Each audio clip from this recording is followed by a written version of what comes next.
taking the time out to hop on this, call. Yeah, no, absolutely. Thank you for reaching out. Definitely appreciate it. I wanted to see what you were doing, so it's good. I mean, I checked out some of the other interviews, and they've been good. So glad to be here. Yeah. So, other people I've interviewed mainly been like, athletes or different kind of field, but yours is like really unique. And I wanted to ask you, so like during this time, how have you like interacted or helped your clients, or as a, wealth financial advisor, like what's been going on? Like, has it been crazy, like, or has it been quiet?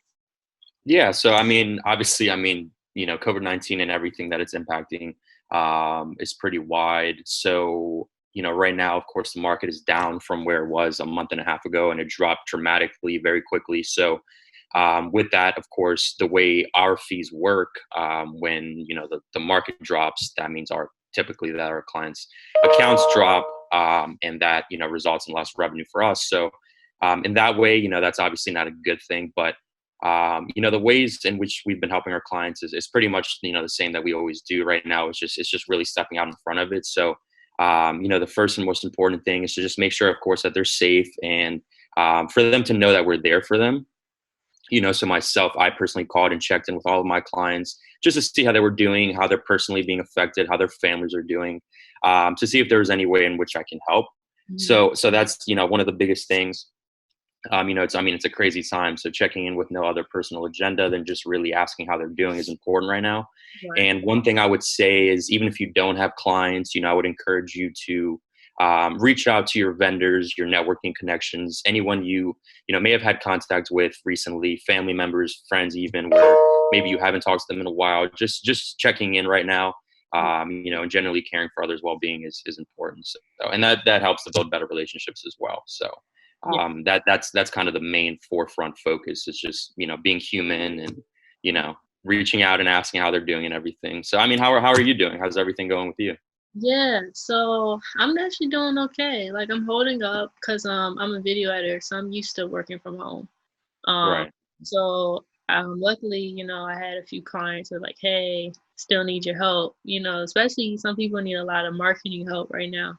Mhm. So I've been doing pretty good with that, just staying above water. But not like nothing, not like in a bad situation. Like I'm at home, so I'm okay.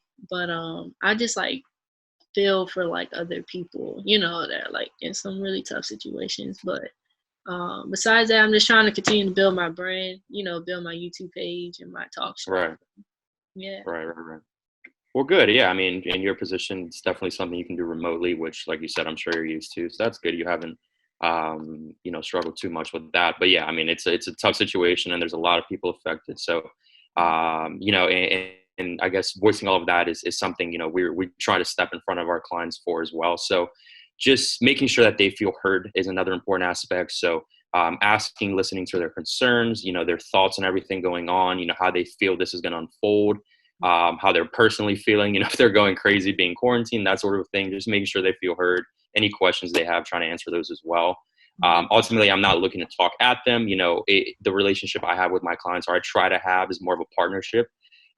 So with that, letting them voice those thoughts and questions, concerns, what have you, is important. And, at which point it's my job to look on the investment, more financial side as well, and determine if their assets with us are aligned with their financial plan that we initially created and have updated along the way. So that's pretty much the beginning steps, and then at which point taking a little closer of a look. And that's why we closely monitor and update our clients financial plans just as an ongoing process, because that affects how we manage their assets and their portfolios. So, and there are a number of factors to consider when trying to make sure that the plan and the actual investments are aligned. So, for example, time horizon to retirement, meeting current and future needs, their liquidity needs for, quick cash if a situation arises, their tolerance to risk, all of those things taken into account is how we dictate, if changes should be made, or if they're on course and, on course to meeting those needs and hopefully accomplishing their goals. So, Yeah. yeah, that's typically how that process kind of works out. So that's what I've been doing for my clients. And, if appropriate, then, we speak to them about rebalancing their portfolio. And rebalancing, what I mean by that is rebalancing the allocation of equities and stocks to fixed income and bonds. Equities and stock tend to be more riskier, more, higher reward, but we do want to find a suitable allocation, for taking into account all of those factors I mentioned, so that they're not taking on too much risk, but they're also not too conservative where there's no real upside. So finding that balance is what we look to do through, updating the plan and everything. So, yeah. Cool. So, what advice would you give to someone that's out there struggling financially? Like example, don't know if they'll be able to pay the rent next month, or haven't. I've looked online, about 33% people did not pay rent for this past month. Wow. Yeah. So, what advice would you give them? Well, in regards to that, I mean, obviously it is a little late, considering the timing of this, conversation. But, since we're already at the 15th of the month, bills have already been due. Rent, I'm sure, has already come in, whatever. So the one thing, even though it may be too late, one piece of advice I could give would be to reach out and talk to your lenders, your mortgage lender, bank you took out your car loan with, what have you. Basically anyone you pay on a recurring monthly basis you owe money to, just reach out to them. Try and step out in front of it, be proactive. There's more of a chance of working out some sort of deferment or forbearance option. Obviously we're all struggling right now in some way, which, shape or form. So people are understanding, at least, that's the hope. So, but if you wait for them to have to track you down because you've fallen behind, they probably won't be as receptive. So that's one piece of advice I could give. The other is just to really try and figure out, where and why, your expenses are going where they are. So, I know it may seem like a tedious process, but this is one reason why it's so important to keep an updated budget, to really understand, how much are you spending, how much are you saving, and investing, and where. So, that's definitely a big component to it, because that'll help you determine where you can cut down on certain expenses, and where you can, reduce some of that. So, another piece of advice I could give would be to, let's see. I mean, if the situation warrants it, personal loans are an option. From what I've heard, they're being a little more stringent with the requirements to getting loans, but interest rates are very low, so that may be an option for you. Now, I will note that all of this is dependent on, your situation, and you should speak with a professional prior to making any moves, because that's one thing you don't want to do. I mean, there's a recession sort of looming over our heads, and it's very, it is, potentially likely. So we don't want to make any, bad or hasty financial decisions right now. So speaking with a professional is definitely important prior to doing anything. Yeah. Yeah. So those would be a few options. Another thing, if you do contribute regularly to like a retirement account, one thing that you could do is try to cut back on those contributions just for the time being, so you have a bit more cash flow in your paycheck to help pay for some expenses. Right now that's the biggest thing, is just kind of getting over each month to month hump. So, while it's while you do want to contribute to retirement and stuff, if the situation warrants it, then maybe cutting back on that for the next few months or so to see how everything unfolds would be one way to add a little extra money in your pocket. So that'd be another route. Okay. And so, are you working from home, or it looks like you're in the office? I am in an office. I have a home office, but I am at home. I mean, it's been pretty nice, honestly. It's I've kind of gotten used to it. It's one of those things where I try to go outside every day, try to do something outdoors. And I've actually found that I sort of like it. I can still get a lot of work done. I have, I have two monitors set up, so that's not a problem if I need to do that. And I'm typically on the phone, a lot of the day anyway. So it's just, I can pretty much do that anywhere. It's, in my industry, it's very face-to-face profession, and, shaking hands, looking, each other in the eye, and that sort of a thing. So that aspect, of course, I do miss, but it's still very doable from home. It's just finding the quiet and trying to move around, bounce around the house if necessary. So, but it's been nice. It's been nice. What about you? Do you have a good setup at home and everything? Yeah. I have kind of like an office setup here in my room, but yeah, I mean, it's not bad. Like, I just stay in my room, so it's not crazy anything. Like, it's not. I mean, like I said, I work from home, so like Right. I'm used to it. I'm used to going to like coffee shops or whatever like that. That's the only thing I miss is like having that flexibility is to go wherever I want, or to like go to my office and stuff. So Right. um, yeah, but it's not bad. Gotcha. Gotcha. No, that makes sense. Yeah. So just reading off like you guys services. So which one do you think is the most important? I know you like kind of talked about them all, but like retirement plan, tax planning, educational expense, insurance, cash flow, or trust and estate planning. What do you think is the most important service right now for your clients? Well, the answer to that is the most important one is the one you're not taking care of. So, I mean, they're all important ultimately, but I would think just from that list, the four that stick out to me that I think really affect pretty much everyone are tax planning, insurance planning, cash flow, and retirement planning. I think those are the four biggest that hit home with most people. Educational, trust, and will, and all those other ones we handle, but it's something more of that just may pertain to certain people. So on those four, I think the biggest right now is just cash flow. Like I mentioned, getting over those humps of month to month, just trying to get through the situation. Ultimately, we don't know how everything's going to unfold. We don't know what the timetable is going to be to get back to normal life, if it ever does. Yeah. So just managing the cash flow, managing expenses, looking at where you can cut back, and just really understanding where your money's going is the best way to determine that. So if I had to pick one, again, they're all important. They all need to be checked off. But if I had to pick one right now, I'd probably go with cash flow. Okay. Yeah. And so say somebody's seeking a wealth financial advisor. What is your like philosophy? What can somebody look for when they come to you? So like our investment philosophy. Yeah.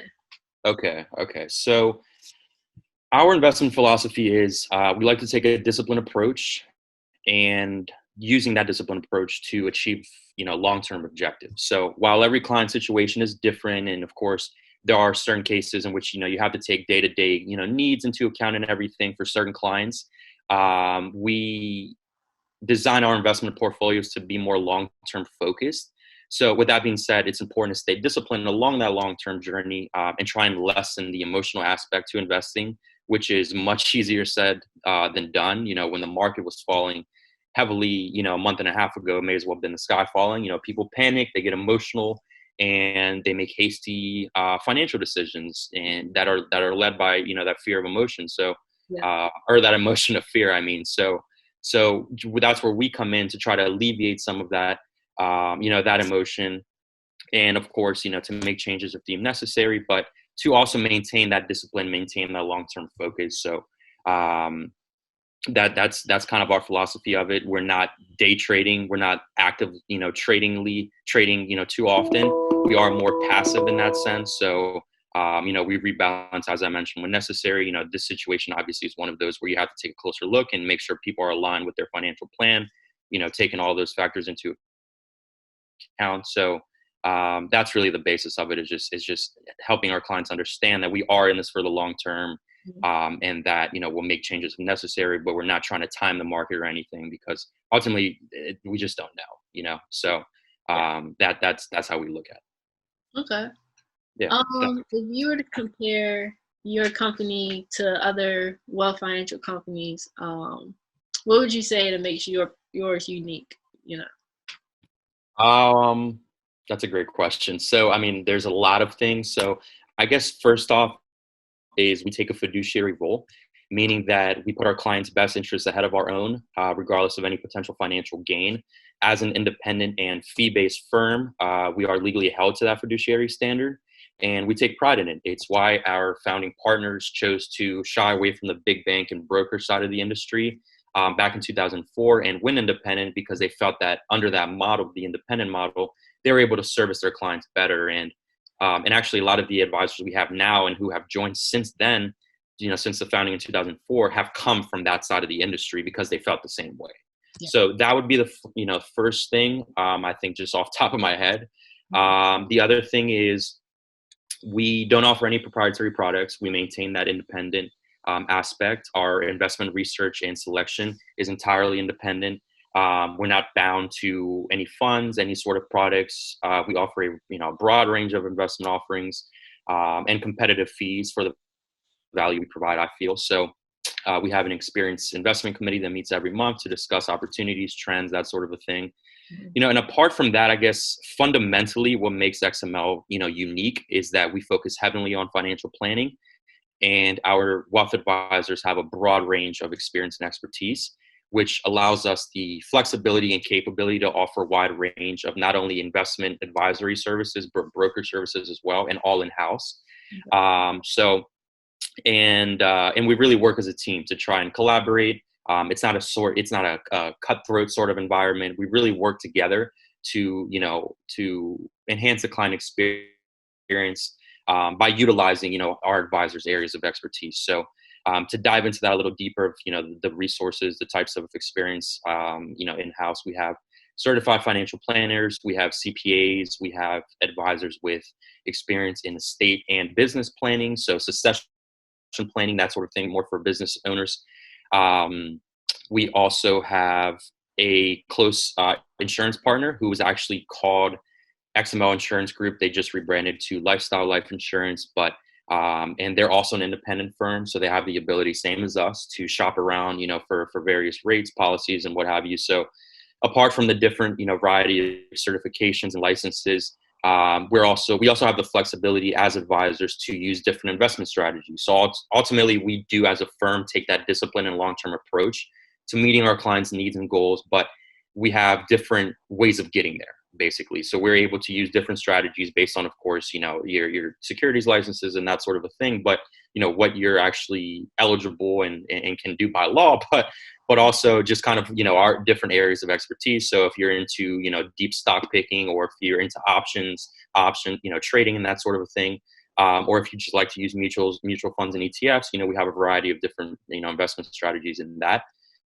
And, as I mentioned, I guess, on the other side of that is that we do focus heavily on financial planning. So, we take a very personalized and hands-on approach. We don't take a cookie cutter sort of approach and just throw anyone into a certain portfolio. We really try and figure out, what's most important to them, their needs and their goals and everything. So that process begins with all of our prospective clients with a thorough assessment of where they currently stand. So taking all of their finances into account, figuring out, okay, this is where you currently stand. This is where you're projected to be 10, 20 years in the future. To then figure out, what we can potentially do. Then we work together to figure out, what are their needs, what are their goals, what's their time horizon, when are they looking to retire, what are some, dreams and wishes they have, to see if we can, try to help, accomplish those ultimately. So that's the first initial steps.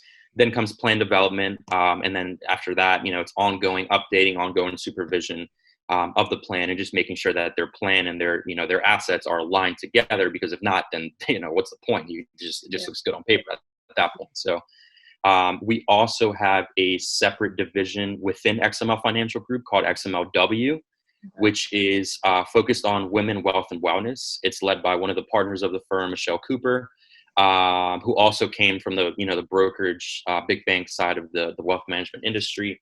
And that's what they do. She does a ton of speaking events. They focus on helping women through difficult situations, through life changes, and trying to provide stability for their lives. So that's a big component, and a lot of our female employees are part of the XMLW group, and are part of that mission of providing women wealth and wellness. So I think all of those taken into account, we're pretty unique in that sense. I mean, we've got a lot of resources at our disposal, and again, that independent aspect is really important to us. So and that allows us to do a lot more than potentially we could, being under a different sort of umbrella. If that makes sense. Yeah. So, anything else you would like to say about just like this time, and just about your services, your company, or what you do? Sure. Yeah, no, I appreciate the opportunity. So I think a few other things that just sort of popped into my head is, apart from This is, it's a very difficult time. I mean, this is an unprecedented time, so it's not any, one solution that's going to fix your problems. I mean, the one of the biggest things you can do, depending on, your situation, of course, an individual is different to a business owner, but it's just being proactive, just trying to talk to, qualified professionals, experienced professionals that know what they're doing.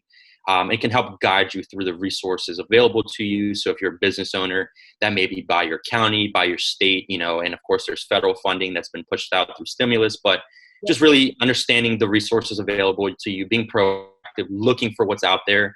If you're in a dire situation, then try and find temporary employment options. I mean, in this sort of a situation, I mean, it's a crazy time. I mean, no one could have predicted this to happen. You know what I mean? So this is, if the situation is dire enough, then, if you've got to go work in a warehouse or something, you've got to do what you can to provide for your family. So it's just being proactive. If you are fortunate enough to be in a better situation, then it's understanding how decisions now can affect you later down the road, which is where that financial planning and projecting a future wealth really comes into play. One thing I've been telling people is, if you don't have someone who is guiding you and advising you through the situation and the options you have, is to try and find that, or ultimately to do nothing. I mean, I know that sounds a bit counterintuitive, but it's better to do nothing, kind of wait it out to see how it happens. I mean, we do anticipate the market rebounding. It's not like it's going to implode. It's just a matter of when, which is unpredictable. But, the hope there is that they were previously allocated in a way that, will ultimately help, meet their needs in the future. So doing nothing is better than making an emotional decision without knowing if that's how that may affect you down the road. So that's few pieces of advice I would give to help, depending on your situation. But I mean, I'm more than happy, right now with everything going on, a lot of uncertainty, of course. So we're actually offering complimentary financial assessments. So taking clients, or taking prospective clients, I should say, through that process of planning, figuring out where they really currently stand, what's everything under the sun is taken into account, to then figure out what we can do to help them ultimately, if we can. Taking a closer look at their investments to see what level of risk they're exposed to. Are they too exposed? Are they, maybe they're a little bit too conservative?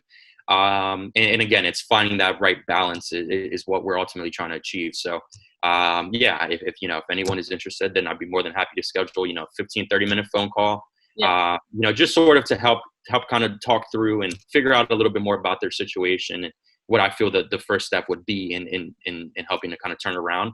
Again, just be proactive, just try and find the options out there. Don't just wait to see how it all unfolds, but see how you can take action and, and step in front of it, as opposed to, being the byproduct of how everything, turns out. So that would be, the biggest kind of last pieces. That's great advice. I definitely want to talk to you about this because, I've been applying for funding and they've given out some really nice grants and stuff. So it'd be great to talk to you about what I should do with it. Because I've started investing in like stock and like Fidelity, like since like 4 years ago, but, I'm not really sure like what I'm doing, to be honest. So it'd be good to like talk to you about that, like what I should do with my money, because they are giving out a good amount. So if I, once I get it, I definitely want to have a plan, Right. when it's over. So yeah. Yeah, no, definitely. We can schedule a time to talk a little further about that. I mean, it's great that you started investing. Kudos to you. It's regardless of, people get, I think, intimidated by the term investing, because they feel it's for the rich, or they feel it's for people that are wealthy. And, that's also, that is a big part of it. But if you can set away, $200 each month, that's $2,400 in a year. With compounding, the earlier you start, that's just going to continue to build and build, with volatility along the way, of course. But the earlier you can get started, the more you can contribute, and that's why cash flow planning, and of course investment planning come into play. But we can definitely talk a little further, and I'd be happy to figure out what's going on and how to utilize that money as best as possible. And that actually brings me to another last point. As a business owner, there's a ton of resources out there, but it's important to understand what's applicable to you and how you should be using those funds. So I'm not an accountant, I'm not a CPA, so I'm not sure about all the tax laws and all the nuances and everything, but I would imagine there are nuances where they have to be used for qualified business expenses. It's not like you can take that money, go buy a new car with it, go plan a vacation. That's not how that works, right? So, um, while it's not, I don't believe it's taxable income that would be, but it's it's still, you still may be at risk of penalty if you don't use it properly. So that's another thing. I just be cautious about if you are applying for funding, grants, business loans, that sort of a thing. Yeah. Make sure that the way you use it is intended for its proper use. So just one last thing there, but yeah, I mean, if anyone is looking to get more clarity, more, I guess, some sort of confidence that they're on the right track or what changes they can make, I'd be more than happy to schedule a call and kind of walk through, that financial assessment and help them out and be of assistance in any way I can. Yeah.